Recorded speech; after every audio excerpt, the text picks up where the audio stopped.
Hey guys, in this video I'm gonna share with you 5 tips to avoid losing money while traveling in Vietnam, so make sure you stick around.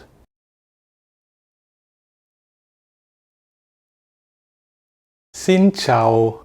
Okay guys, hope you're doing all well. In this video I will share with you 5 tips to avoid losing money while traveling in Vietnam. And this can happen not only in Vietnam, in general, when you're traveling to any place in the world, you have to be careful and you have to be smart. So the first tip is groceries. You want to make sure that you shop on local markets and avoid supermarkets. The supermarkets here in Vietnam, they are expensive. Yeah, the same like in your home country. I'm from Germany and I can compare the prices here.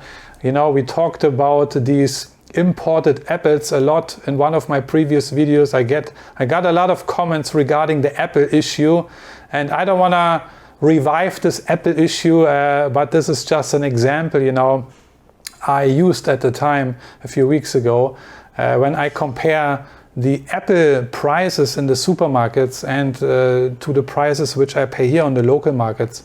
This is just a huge difference. And so it is with other items and many items.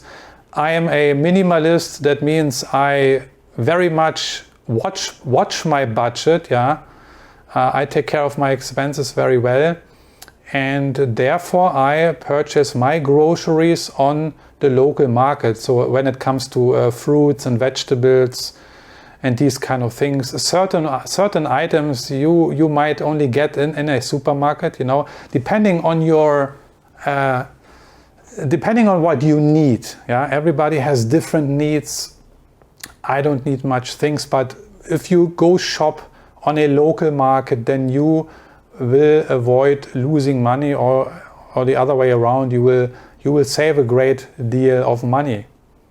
The second thing where you can avoid losing money is by simply also visiting the local eateries here. These gom shops, these rice shops, yeah, these are very authentic, local, little cute eateries where you can sit down on a little plastic chair and you can have a great meal. It's freshly cooked every day by these women, elderly women, housewives most likely. They start to prepare these meals, this food already at 6, 7 o'clock in the morning.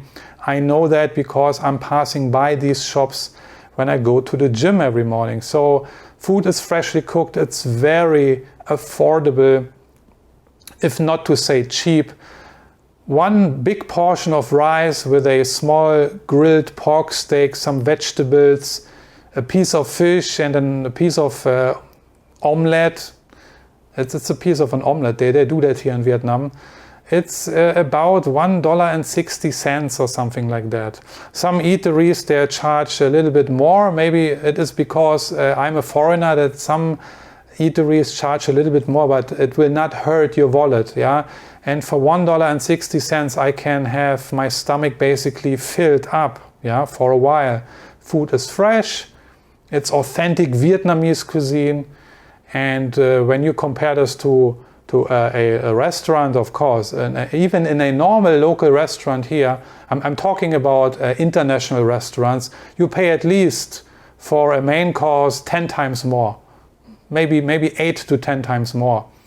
Here in Nha Trang, you have probably only a handful of international restaurants, and I never visit them because I am here in Vietnam.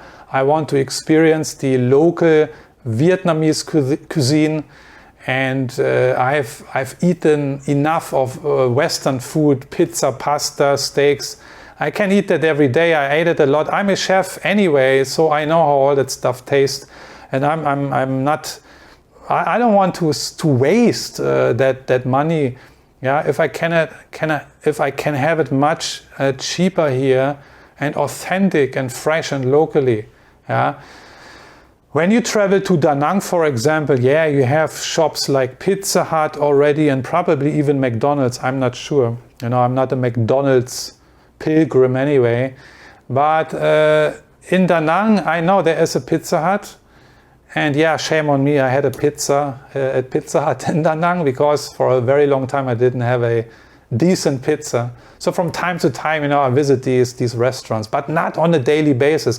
If you do this on a daily basis, man, you waste money, you lose money a lot. What's the point of coming to Vietnam if you eat at McDonald's or Burger King or a fine dining restaurant or a Pizza Hut, not talking about the quality of the food, I mean, if you want to treat yourself very well, then it's nothing wrong, I think, if you visit a restaurant. And this is what I'm going to do, I think, tonight. I'm going to visit a dinner buffet restaurant. I'm still thinking of it to kind of treat myself, Nothing wrong with that. But if you want to save money, don't do it on a daily basis. There's no point.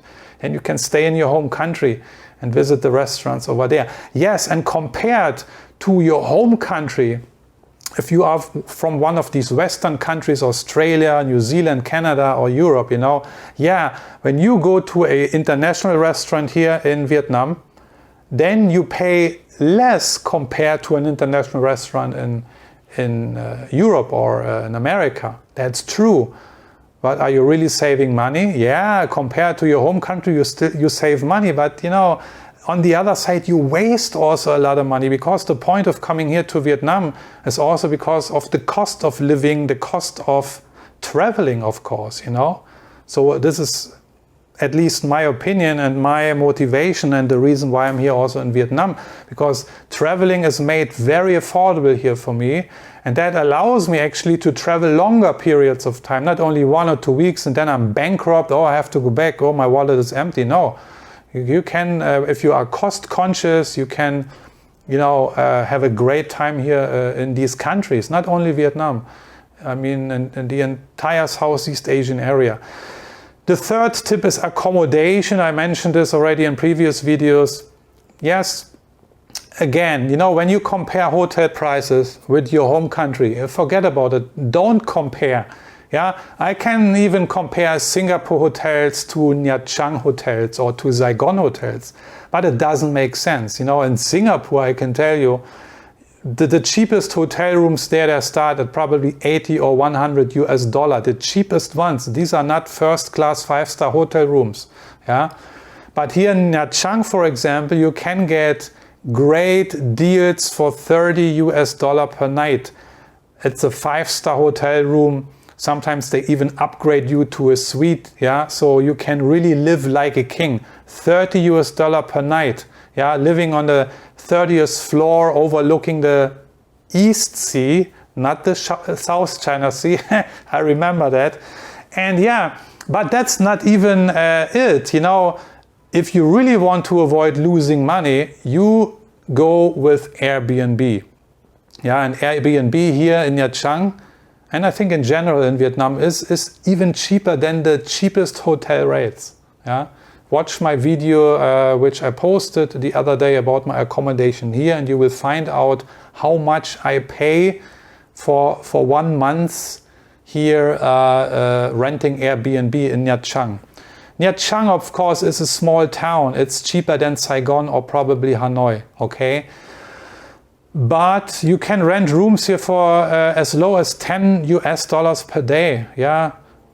What do you want more as a cost-conscious budget traveler? And another tip, it's not tip number 4. I mean, this little tip on the side ties into the accommodation thing. If you rent Airbnb, make sure you rent for 1 month. If you can, if your schedule allows that, because if you rent for 1 month, then you get a great discount, okay, on Airbnb. Usually they give you a great discount if you rent for 1 month. And what I figured out now just recently is that 1 month does not mean you have to rent 30 or 31 days. Yeah, 1 month starts at 28 days. So if you are able, if you can manage to rent for at least 28 days, that counts as a month and you are eligible for all these great discounts. Fantastic discounts. It's crazy how much they discount down. for example, sometimes the months, they have 31 days. So how can you rent 31 days when your visa is only valid for 30 days? So it's impossible. So no, stick to that, a 28-day rule. I think this is something new at Airbnb, I'm not sure, but previously it was not the case. Tip number 4, currency. Check your currency. Get familiar with the Vietnamese currency. With every country you travel to, you need to make yourself familiar with the local currency. Here in Vietnam, it's a little bit different because the value of the currency compared to US dollar or euro or British pound is very low. At the moment, one Vietnamese dong is trading one US dollar is trading for 23,500 Vietnamese dong. Okay, so that's the thing. And there are no coins here in Vietnam. I hear there are coins, but they are certainly not in circulation. I never seen them. I never used them. You only go by notes. And some of these notes, they look very similar. For example, the 10,000 dong note and the 200,000 dong note looks kind of similar. So when you are out and about, let's say clubbing or partying, and it's dark or whatever, so it can happen that you pick the wrong note. So get familiar with the currency. You can lose money if you are not pay attention to that, you know.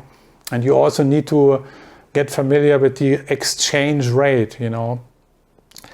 Anyway, and the last tip I want to give you today is use a spending app. I have a spending app, it's called Money Manager, and this is very useful. There are many money managing apps on Apple Store or Google Play available, but this is the one I use, and I've been using this app already for many years now.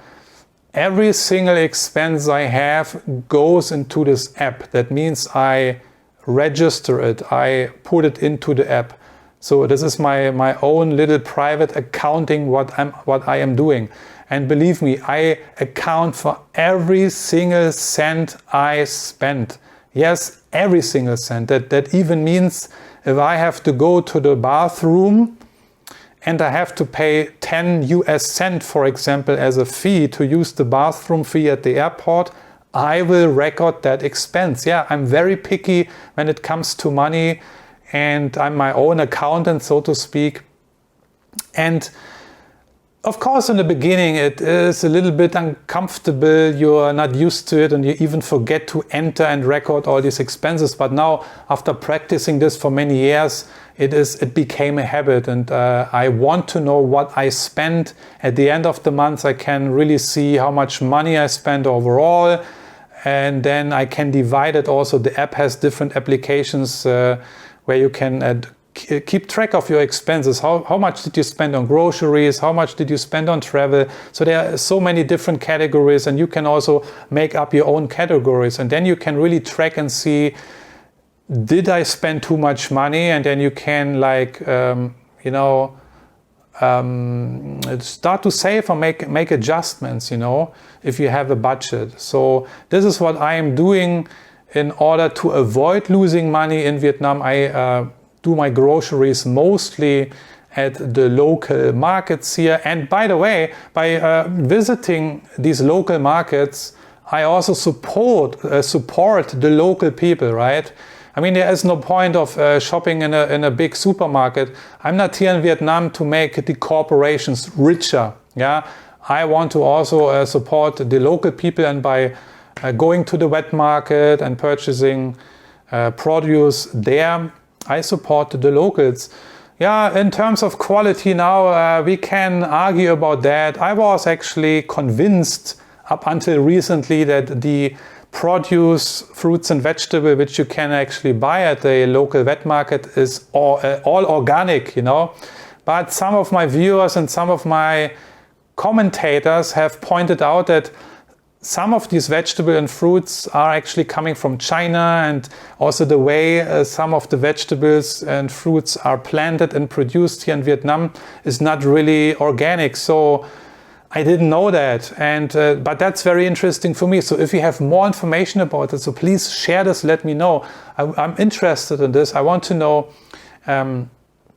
how are vegetables and fruits produced here in Vietnam.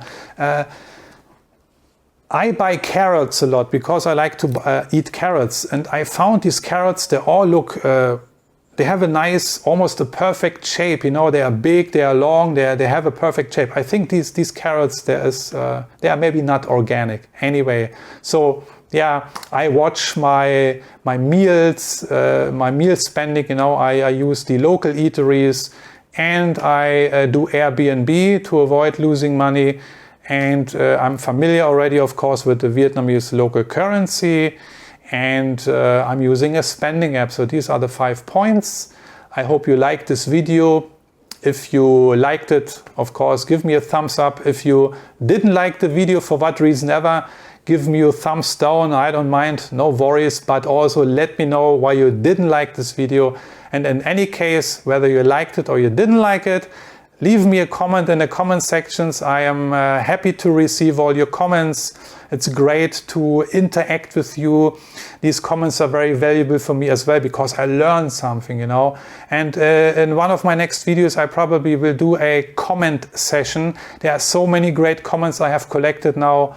Very lengthy comments also, very useful comments, which also are educating for me. And I will do a video and maybe pick 2, 3, 4, 5 comments, and then we'll read them out in full length, also for you guys to see what other people are actually commenting. It's also maybe educational for yourself, you know. And I will comment on these comments, and yeah, so this is the plan for the future. Anyway, I will be on a visa run. Next week I have to leave Vietnam again. Unfortunately, 30 days are almost over. Yeah, it goes very fast, I know. And I'm heading for Malaysia again, visiting some old friends and colleagues. I worked there before for 3 years, so I'm taking now the time to catch up a little bit with my old network. But I'm planning to come back, of course. I have to apply for a new e-visa, but what I will do, just to let you know, when I am in Malaysia, I will be in Kuala Lumpur for a few days, and I will visit the Vietnamese embassy, because I want to know if they already started issuing 3 months visas now. I just want to give it a try. You never know, and maybe there's something already in place. So, and of course I will keep you updated on this, and then otherwise I will see you back with videos soon again from Vietnam. But of course I will keep doing videos anyway. And what will be my next destination in Vietnam? Not sure yet. I'm thinking about moving to Da Nang, but I have not made up my mind. In any case, I wish you a great time. Yeah, stay healthy, take care, and I'm gonna see you soon in one of my next videos. Bye bye.